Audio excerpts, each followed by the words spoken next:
Сайн байцгаана уу? Та бүхэндээ өнөөдрийн мэндийг хүргэе. Содаар Солонгос кафе намаадсын зүгээс хамтран явуулж байгаа Солонгос хэлний хичээлийн маань дараагийн дугаар бэлэн болж байна. За өнгөрсөн хичээлүүдэд бид нар Солонгос хэлний дуудлагатай холбоотой зүйлүүд нэг осондоо солонгосоор уншихад, ярихад, дуудахад хэрэгтэй шаардлагатай гол зүйлүүдийг би хэлж өгсөн байгаа. Өнөөдрөөс эхлээд солонгос хэлний үг рүү орох гэж байна. Үгтэй яаж ажиллах вэ? Үг яаж тогтоох вэ? Үгийг яаж хэрэглэх вэ гэдэг тал руу орох гэж байна. За би байнга зурдаг, өмнө ч гэсэн зурж байсан 4 нүд байгаа. За эхнийх нь солонгосоор бишээ. Пар буюу дуудлага. Энд нь болохоор тан үг. Тэгээд энд мөн pop. Тэгээд хар юм. За энэ дөрвөн зүйл. Хэл гэдэг бол энэ дөрвөн зүйлээс бүтнэ. Энэ дөрвөн зүйлийг эзэмшиж хэл эзэмшнэ гэж хэлсэн байгаа. За бид нар энэ парам хэсгийг бид нар үндсэндээ үзэж дуусчихад одоо энэ хэсэг рүү орох гэж байна. Энэ хэсэг маань юу гэсэн үг вэ гэхээр үгийг яаж тогтоох вэ гэдэгтэй холбоотой асуудал байдаг. За энэ үг яаж тогтоох, тийм учраас би үг яаж тогтоох вэ гэдэг талаар та бүхэндээ товчхон санаа хэлье. За энэ дээр би дахиад 4 зүйл бичье. Яг үгтэй холбоотой. За нэгдүгээрт нь төсөөлөл.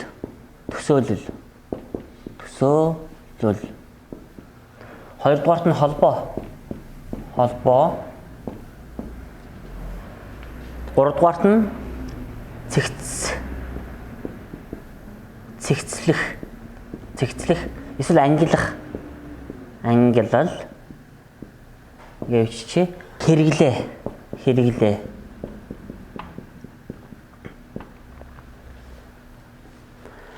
За үг тогтооход юуны төрөнд төсөөлөл маш чухал байдаг. Хүн ямиг хүлээж авахдаа дандаа төсөөлөл байдлаар хүлээж авдаг. Бид нар хэн нэгний нэрийг танах юм бол, нэрийг сонсох юм бол тэр хүний төсөөлдөг. Тэр хүний царай зүс байр байдлыг үйл хөдөлгөөний төсөөлдөг. Яг энэтэй адилхан бид нар ямар нэгэн үг сонсох юм бол тэр нь бид нар төсөөлөл байдлаар ирдэг. Хүн төсөөлж чадахгүй бол үг тогтооход хэцүү. Үг тогтоохын тулд заавал дотор төсөөлөл бий байх ёстой, төсөөлж байх ёстой гэж үздэг. Оюун ухааны спорт гэж яриад байгаа энэ зүйл ч гэсэн дандаа тэр талаар ярьдаг шүү дээ. Төсөөлж чадах юм бол ямар ч хэцүү зүйлийг маш богинохон хугацаанд тогтоож чаднаа. За дараа нь тэр төсөөлсөн зүйл холбогдох хэрэгтэй. Холбогдоогүй төсөөлөлч вэ, холбогдоогүй үгч вэ, холбогдоогүй юм огт тогтохгүй. Энэ бол физикийн хувьд ш тэр, бодит зүйлийн хувьд ш тэр, хийсвэр оюун санааны зүйлийн хувьд ш тэр. Хизээч холбохгүй бол тогтохгүй. За төсөөлөд холбоод гэхдээ зүгээр холбоод байх юм бол энэ маань эмх замбраагүй дороо багтахаа болчихно шүү дээ. Цэгцтэй байх хэрэгтэй. Амьдарч байгаа гэр орондооч вэ? За дэлгүүрч вэ? Супермаркетч вэ? Эсвэл номын санч вэ? Цэгцтэй байдаг шүү дээ. Маш их хэмжээний мэдээллийг агуулгын тулд тэгээд тэрийг хэрэглэхийн тулд зайлшгүй цэгцлэх хэрэгтэй байдаг. Дэс дараалдаг, категорчлдог, ангилдаг тийм ээ. Энэ хэлний хувьд ч гэсэн үгийн сангийн хувьд ч гэсэн мөн адилхан байгаа. За сайн төсөөлөөд тэрийг хооронд нь холбоод тэгээд цэгцэлсэн ямиг хэрэглэхэд амар байдаг. Бид нар номын санд очоод ном хэрэглэхдээ авахдаа цэгцтэй байгаа учраас хаана юу байгааг мэддэг учраас очоод шууд авчдаг шүү дээ. Яг энэтэй адилхан үгийг ч гэсэн сайн цэгцэлсэн байх юм бол, ангилчихсан байх юм бол хэрэгтэй үед нь хэрэглэж болно гэсэн үг. За энийг би илүү тодорхой тайлбарлана. За ямар тааж хэлсэн энэ 4 зүйлийг анхаарах юм бол энэ зарчмыг бид нар бодох юм бол үг тогтооход их хэрэгтэй юм а гэж хэлмээр байна. За саяын 4 зүйлээ төсөөлөл, холбох. Энэ бол хувь хүний шинжтэй байгаа. Яаж төсөөлж болно, яаж холбож болно. Харин эмхлэх, цэгцлэх гэсэн, ангилах гэсэн энэ хэсэг нь болохоор үгийн сангийн асуудал байгаа. За тийм болохоор солонгос хэлний үгийн сангийн онцлогийг би хэлж өгье. Солонгос хэлний үгийн сан баялагалда өөрийнх нь уугуул үг байна. Дээрээс нь хансны ойлголтууд авч хэрэглэдэг учраас, хансны үгийг авч хэрэглэдэг учраас маш баялаг. За дээдл нь том толиудад 400-500 мянга хүртэл байдаг гэж үздэг. Бид нар болохоор 30 мянган тойл гэж дээр үед их ярьдаг байсан. 30 мянган үгийн тойл гэж их л зузаан тойл байдаг байсан. Тэрнээс хэд дахин их, 10 дахин их. За энэ их үгийг тэр чигээр нь бүгднийг нэг бүрчлэн тогтоох аргагүй. Гэтэл тийм учраас энд арга хэрэгтэй байгаа. За солонгос хэлний үгийн санг 100% гэж үзвэл 60 орчим хувь нь ханзны үг гэдэг. Ханзны үг. Ханжа гэж бичиж ханзны үг. 20 гаруй хувь нь 30-аад хувь нь гэсэн үг. Бараг хуйуу үг байдаг. Хуйуу гэж. Энэ юу гэсэн үг вэ гэхээр уугуул үг байхгүй юу? Өмнө байсан үг, ханзны бус үг гэсэн үг. За үлдсэн 5 орчим хувь нь вэрэ гэдэг. Вэрэ буюу гаднаас орж ирсэн ормол үг байхгүй юу? Солонгос хэлний хувьд ормол үг гэхээр голцоо англи үг байдаг. Англи хэлнээс авсан. Америкийн нөлөөгөөр ийм байдаг. За энэ ч харах юм бол хамгийн их нь 60-аас дээш хувь гэж байгаа шүү энэ чинь. Ханзны үг байгаа. Тэгэхээр ханзны үгийг сайн мэдэж байж, тогтоож байж солонгосоор ярина гэсэн үг. Гэхдээ наад зах нь мэдлэгчилгээнээс эхлээд аньон гэдгээс эхлээл аньон хасаа гэдгийг аньон гэдгээс эхлээл ханзны үг шүү дээ. Тийм учраас ханзны үг чухал байгаа. Хүмүүс ханзны үг тогтооход хэцүү, ханзны үг хэцүү гэдэг. Гэтэл үнэн хэрэгтээ ханзны үгийг хамгийн сайн мэдэх хэрэгтэй байна. Тэгжээж сайн ярина. Миний хувьд бол харин ч ханзны үг нь амархан юм шиг санагддаг. За тэр аргыг би та нарт зааж өгнө. Нэгдүгээрт нь үг тогтоохын тулд үгтэйгээ сайн харьцдаг байх хэрэгтэй. За ойлгох хэрэгтэй. Сайн ойлгох, ухаж сайн ойлгох хэрэгтэй. За ингэ биччихье. Ухаж ойлгох гэж биччихье. Ухаж ойлгох. Хоёрдугаарт нь холбох хэрэгтэй. Түрүүний 4 зүйл дээр гарсан холбох хэрэгтэй, төсөөлөл бий болгох хэрэгтэй. Төсөөлөл байдлаар хүлээж аваад тэр төсөөллөө ямар нэгэн байдалтай холбох хэрэгтэй. Эсвэл төсөөлөл байдлаар тэр чигээр нь холбох хэрэгтэй. 3 дугаарт нь үгийн сангийн арга гэж яриад байгаа ангилах, зэгцлэх хэрэгтэй. Англи явагдах хэрэгтэй гэсэн үг. За энийг би илүү дэлгэрэнгүй тайлбарлая. За ухаж ойлгох гэдэг нь юу гэсэн үг юм бэ гэхээр за мэдлэгээс аваад үзье. Жишээ татаад үзье. Мэдлэг үгнээ, мэндийн үгээс, мэдлэг үгнээс аньон гингүүтэй ха се юу гэдэг үг байдаг. Мөн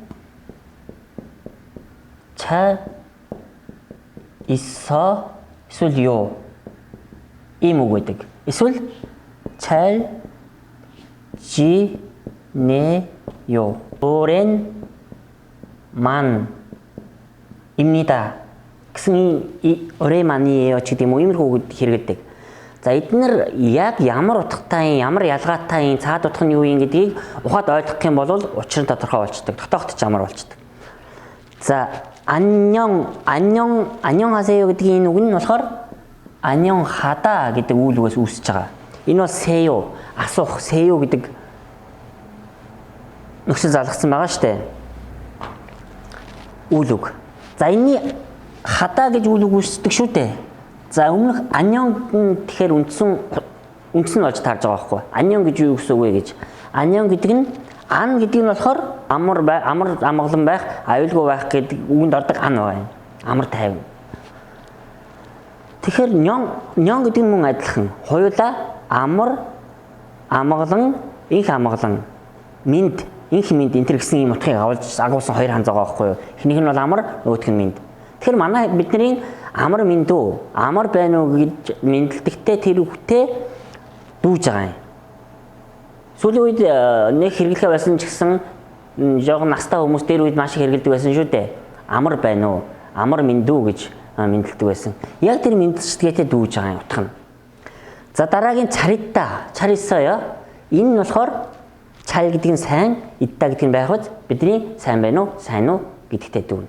Арай энгийн мэдлэг, арай хөнгөн мэдлэгээ болоо явчихж байгаа. Энэ арай албан мэдлэгээ болоо явчихж байгаа. Жинтэй гэсэн мэдлэгээ. Чал жинэё. За энэ чал гэдэг нь адилхан байна тийм үү? Чал, сайн. Дайвар үг штэ, сайн. Жинэда. Жинада. Жинада гэх юм бол өнгөрөх. Жинэда гэх юм бол өнгөрүүлэх. Тэгэхээр сайн өнгөрүүлж асуулт байгаа шүү дээ тийм ээ. Сайн өнгөрүүлж байна уу? Юу сайн өнгөрүүлээд байгаа? Цаг хугацаа сайн өнгөрүүлж байна уу? Сайн сууж байна уу? Гэсэн шиг утга цаана байгаа юм. Англиар ч гэсэн spend гэдэг үг хэрэгэлдэг штэ. Тэрнтэй адилхан. Цагийг сайхан өнгөрүүлээрэ гэхэд гэдэгтэй төстэй. Цаг хугацаа сайхан өнгөрүүлсэн үү? Сайн сууж байсан уу? Гэсэн үг. За тэгээ 오랜 만입니다. гэх юм бол 오랜 만 гэдэг нь болохоор 오래 удаан 만 дараа удаан хугацааны дараа. Манайхаар бол уулзсангүй удсан биш шүү гэсэн шүү. Иймэрхүү байдлаар мэдлэг үгнээс эхлээд учрыг нь ойлгох юм бол ухах юм бол илүү өөр юм болно гэсэн үг л дээ. Амархан болно гэсэн үг. Ийм хандлага, энэ хандлага бүх үгэн дээр байх юм бол үг тогтооход эзэмшихэд илүү үр дүнтэй. Бас сонирхолтой. За ийм нэг үг. Чүр иб 국 관 관리 사무소.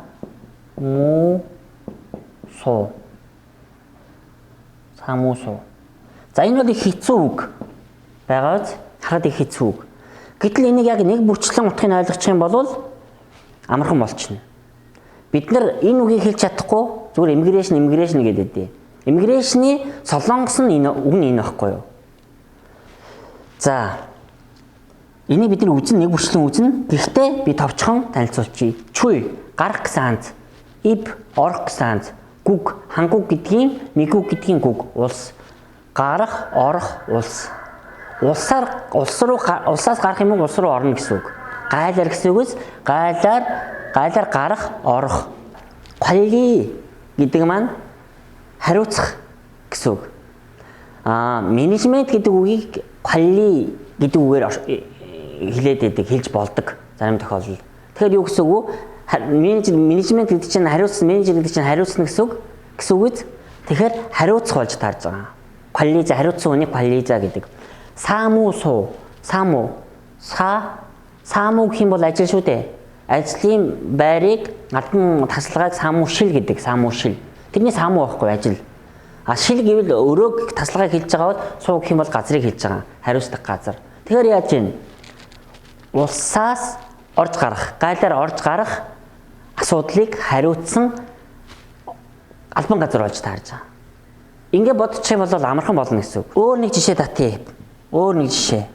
Ю мун мин 정 цаг сонирхолтой үг учраас би тайлбарлаж байна. За нэг товчхон тайлбарлая. Ю мун мин гэж хэцүү үг. Нүүдэлчин монголчууд нүүдэлчид гэж ярихад ю мун мин гэдэг үг хэрэгэлдэг. Тэрний эсрэг нь болохоор чончангмин, 정착민, суурин хүмүүс байхгүй, суурин иргэн. За энэний мин нь болохоор мэдээж мин нь болохоор иргэн гэсэн үг. Хүн гэдгийг мин. За хинээс нь явъя. Юу гэдэг ханз нь болохоор чөлөөтэй байх, дураараа байх. Дур зоргоороо явах гэсэн ийм үг байгаа. Муг гэдэг нь болохоор хончин. Мал гэдгийн муг байхгүй юу? Малтай дураараа нүүдэлж байдаг, дураараа явж байдаг, нүүдэлдэг гэсэн үг шүү дээ. Хүмүүс, ард түмэн болж таарж байгаа. За, эсрэгээр нь чончаг гэдэг нь тодорхой. Ямиг тодорхойлох, ямиг одоо өдөр цагийг тодорхойлох гэхэд чоныг хэрэглэдэг шүү дээ. Шийдэх тодорхойлох чон. Цаг гэдэг нь болохоор наалдах, хүрэх наалдах гэсэн үг байгаа. Хүрэх гэвэл туцааг гэхэд энийг хэрэглэдэг. Хүрэх, тэнд хүрэх. Тэгэнгүүтээ иргэн. Юу гэсэн үг вэ гэхээр тодорхой газар байж байдаг, наалтцсан юм шиг байж байдаг, хөдөлгөөнгөөгүй байж байдаг хүмүүс гэсэн үг. Иймэрхүү байдлаар утгаар нь ингээд ухаад үзэх юм бол ойлгоод анализ хийгээд үзэх юм бол амархан болчихж байгаа. Ингэж ойлгосон үгийг бол хүн мартах арга байхгүй. За энэ ухаж ойлгох гэдгийн жишээ энэ юм байна. За хоёрдугаарт нь төсөөл гэсэн, холб гэсэн энэ дээр би товчхон жишээ хэлье. За би ямар зөвлөл хэлдэг юм бэ гэхээр монгол хүмүүс юм чинь адуутайгаа зөвлөе. Адуу айлаас өөр газараас адуу авчрах юм бол худалдаж авчрах юм бол нөгөө адуу чинь тогтдоггүй. Нэг өдөр ч тогтдоггүй. Гүүгээ буцаа гүүгээ явчихдаг. Тэгэхээр яа гэм бэ гэхээр ойролцоо адуутай нь холбодог байхгүй юу? Хүзүүгээр нь холбочдөг. Тэгхийн бол нөгөөд чинь хажууд нь байсаар хагаад хэдэн өдөр хэдэн хоног сар болсны дараа нөгөөд чинь ижил болчихдог байхгүй. Нөгөө адуугаа л дагаа яваад идэг бүр зуршлаараа. Яг энэтэй адилхан үг ч гэсэн энэтэй адилхан. Хэрвээ шинэ үг орж ирлээ, тэрийг ямар нэгэн хуучин үгтэйгээ холбож болох үгтэй нь холбохгүй бол нөгөө үг чинь гүгээл явчихна буцаад тогтохгүй. Хичнээн шинэ үг авчирсан бай буцаад гүгээ явчих юм бол тэр хэрэг байхгүй шүү дээ. Тийм учраас холбох гэдгийг ингэж зөвлөж ойлгох хэрэгтэй. За өөр нэг жишээ гэвэл монголчууд үгүй ер нь солонгос хүний нэр хэцүүлдэ хэлэхэд хэцүү байдаг. Тэр ингээд солонгос хүмүүстэй солонгосчуудтай их ажилдаг монгол хүмүүсийг харах юм бол яадаг вэ гэхээр солонгосчуудад ингээд харьцдаг солонгосчуудаа дандаа хошилсан байдаг байхгүй юу? Нөгөө нэг машин зөөдөг хүмүүс тийм ээ, нөгөө нэг сэлбэг зөөдөг хүмүүс, нөгөө нэг контейнер явуулдаг хүмүүс яадаг юм бэ гэхээр дандаа хошилсан байдаг байхгүй юу? Хаалзан, саак тийм ээ. Яг тэр хүний одоо нөгөө нэг онцлог төрхөөр нь ингээд хочилсан байдаг байхгүй юу? Тэгэхээр энэ юу гэсэн үг вэ гэвэл хүн имийг тогтоохдоо, хүнийг тогтоохдоо яадаг гэсэн үг үү? Төсөөлдөг гэсэн үг.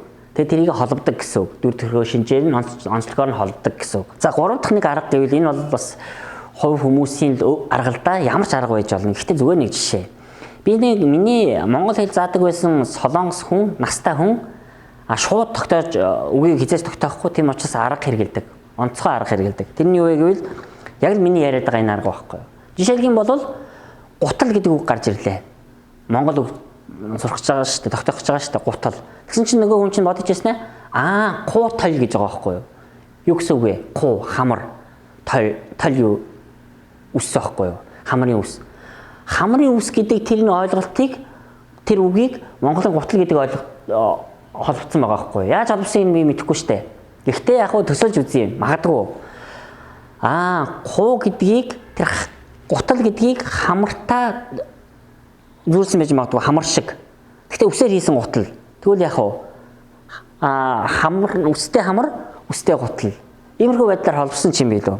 За мөн төгөлдөр хуур гэдэг ингэсэн чинь нөгөө хүн яаж тогтоосон бэ гэхээр тоглол тэрөө гэж байгаа байхгүй юу? Тоглол тэрөө гэвэл тог ирүү тэрөө өрг ирүүгээ өргөөд. Тэр магадгүй ирүүгээ өргөөд ингээд төгөлдөр хуур дарж байгаа хүмүүс ингээд толгоогоо өргөж ингэж дардаг штэ. Тэрийг төсөөлсөн байж магадгүй ирүүгээ өргөцсөн. Тэгээд тоглож байгаа юм юу вэ? Тоглол тэрөөсөө ханангоши төгөлдөр хуур. Энэ бол мардсан арга. Хүн болгоны өөрийнхөө яаж л бол яаж хэрэгжилж болох юм арга байгаа. Юу гэж хэлэх гээд байна вэ гэхээр би төсөөлөх хэрэгтэй, холбох хэрэгтэй гэдгийг санаа хэлэх гээд байгаа юм. За 3 дахь арга гэвэл утгаар нь багцлах гэж хэлчихье би. Би англих зэгцэг гэж ярьсан тийм үү? Энэ дээр утгаар нь багцалж байгаа юм. Холбож байгаа юм л да бас л. Гэхдээ үгийн сангийн аргаар. За энэ дээр ямар жишээнүүд ээж болох вэ гэвэл за түрүүний үгийн сангийн онцлогтой холбоотой. Үгийн сан солонгос хэлний үгийн сан ямар онцлогтой байдаг вэ гэвэл нэгдүгээрт уугуул үг гэсэн. За монголоор нь бичье. Уугуул үг. Ханцны үг. Тэгээд ормол үг гэсэн. Ормол гадаадаас орж ирсэн үг гэсэн үг. Ийм 3 үг байдаг гэсэн тийм үү? Энийгээр нь үгийг дандаа хүмүүс ингэдэг штэ. Солонгос хэлний үг айгүй олон юм аа. Ядаргаатай юм аа. Адилхан үг гараад байх энийг хэрэгэж болдоггүй юм уу?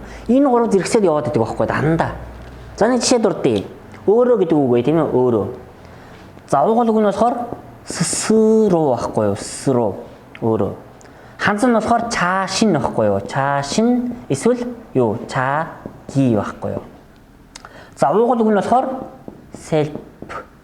Ормол үг юм биш. Ормол үг нь болохоор self. За сруу гэж ярьдаг тийм үү? Срууга. Срууэгэ. Чаашинэгэ, чагиэгэ гэж ярьж болно.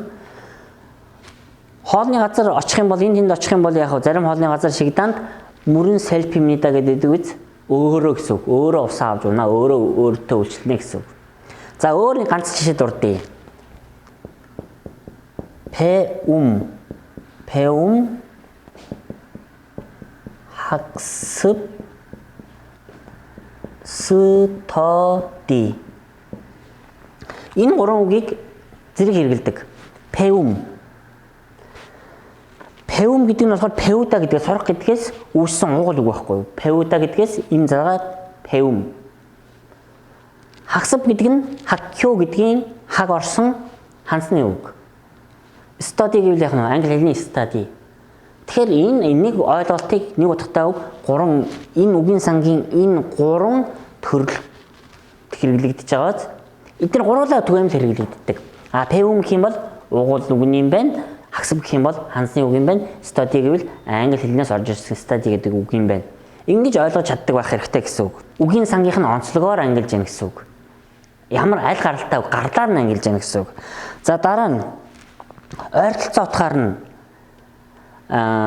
ангилж болно. Ойролцоо утга гэдэг эдгээр ч гэсэн ойролцоо утгалтай. Гэхдээ ойролцоо утга гэх юм бол хансны үг ч гэсэн хоорондоо ойролцоо утгатай байж болно. Уугуул үг ч гэсэн хоорондоо ойролцоо утгатай байж болно. Мэдээж энэ гурван төрлийн үг гуруула хоорондоо ойролцоо утгатай байж болно. Мөн эсрэг утгаар нь холбож болно тийм үү? Хэрвээ халуун гэх юм бол хүйтэн гэдэг чинь өндөр нам. Иймэрхүү байдлаар явах эрх ч юм уу тийм ээ? Иймэрхүү байдлаар эсрэг утгаар нь бас холбож явна.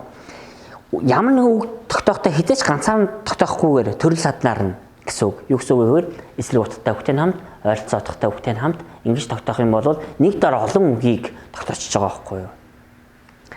Энэ бол маш сайн үр дүнтэй арга байгаа. За дараа нь нэр үг, тэмдэг нэр, үйл үг.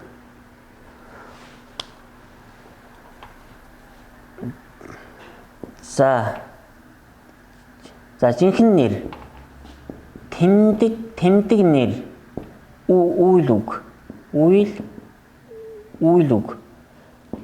За энийгээр нь тогтоож болдог.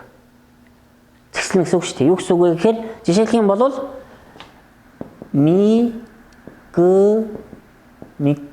микробта гэдэг үг байна. Халтаргаатай гэсэн үг. Халтаргаатай, микробта. Энийг нэр үг болохоор микром.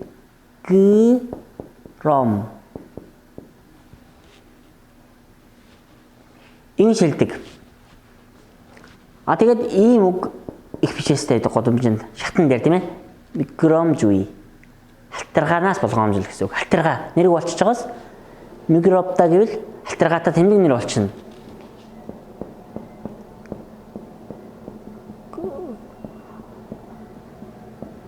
Микрожида гэх юм бол үйл үг болчихж байгаа. Халтрах.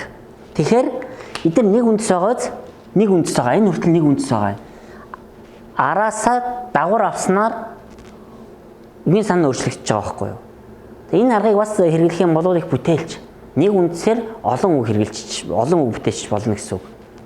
Тэгээд ч яах нь ингээ орцсон байх юм бол мэдх нь шүү дээ, очих нь очих нь шүү дээ. Энэ чинь тэмдэг нэрээр хэрэглэгдсэн байна. Энэ нь үйл үгээр хэрэглэгдсэн байна. Энэ нь жинхэнэ нэрээр хэрэглэгдсэн байна. Жинхэнэ нэр тэмдэг нэр хоёрыг ялгах, энэ үгийн сангийг нь ялгах нь бас чухал чадвар байдаг. За хамгийн сүүлд дуудлагаар нь тогтоож болдог. Дуудлагаар нь миний нэг хэрэгжилж ясан жишээ ма па гингүүтээ энэ солонгос хэлний нэг бас нэг давуу талтай сонирхолтой үеэр ингэ тасалж бичдэг учраас үеэр нь холбож болдог. За нэр гэдэг төгсгөлтөд дандаа ха ма па гэсэн үе байгаа байхгүй юу? Ханал, манал, панал. Гурван үг болчихж байгаа. Юу гэсэн үг вэ? Дандаа нэлээр төгсөж байгаа. Дуудахтай ч гэсэн амархан байгаас ханал, манал, панал. Ханал, манал, панал. Ханал тэнгэр, манал саримс, панал зүү. Тэгээ энийг төсөөлж болох байхгүй юу? Миний түрүүний хэлээдсэн төсөөллөөр. Юу төсөөлж болох вэ гэвэл тэнгэр гэдэг үг байгаа. Тэнгэр, саримс, зүү гэдэг гурван үгийг төсөөлөх гэж байгаа байхгүй юу? Энийг холбох гэж байгаа байхгүй юу? Яг нь тэнгэрээс саримс онж ирээд тэгэхээр нь зүүгээр хатгаад утсаар сүлбээд өлгөж. Нэг хөгжилтэй өөрийн гэсэн хөгжилтэй төсөөл гарч ирнэ. Иймэрхүү байдлаар ингэ бодчих юм бол тэнгэрээс саримс онж ирж байгаа. Тэгээд тэр саримсын зүүгээр хатгаж байгаа ийм төсөөлчих юм бол мартагдахгүй гэсэн үг байхгүй энэ төсөөлөл.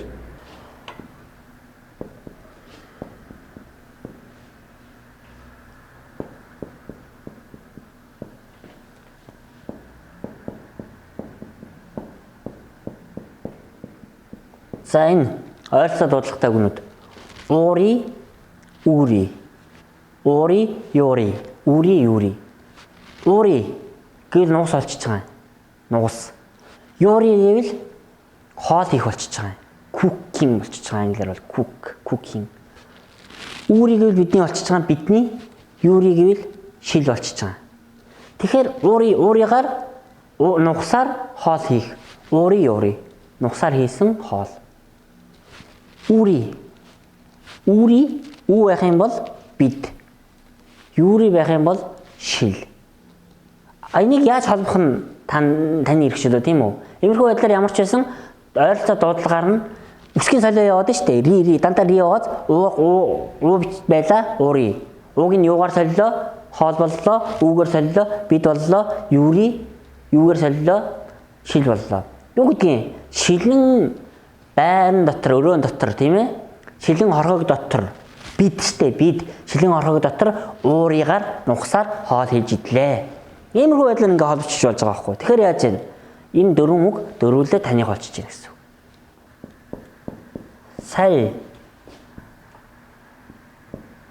сал сул 술 шил